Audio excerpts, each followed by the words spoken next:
প্রেম করিয়া মন ভাগিলে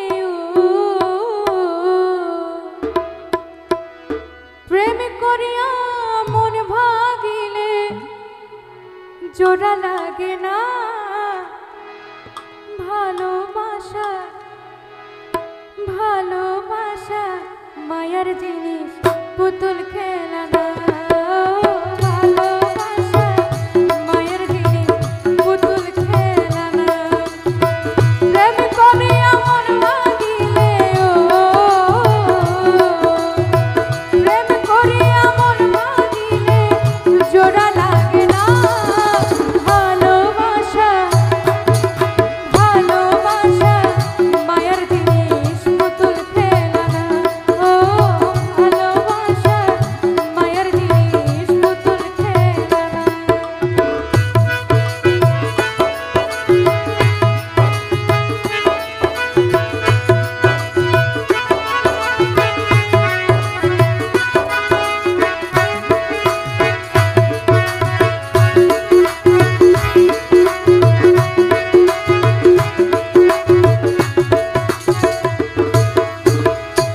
বলা হয়েছে মসজিদ ভাঙো মন্দির ভাঙো, এগুলো ভাঙলে আবার গড়া যাবে, কিন্তু কি একজন মানুষের মন যদি ভাঙো সেটা আর গড়া যাবে না। একজন মানুষের সাথে যদি সম্পর্ক নষ্ট হয় এটা আর ঠিক হবে না। তো কি বলছেন?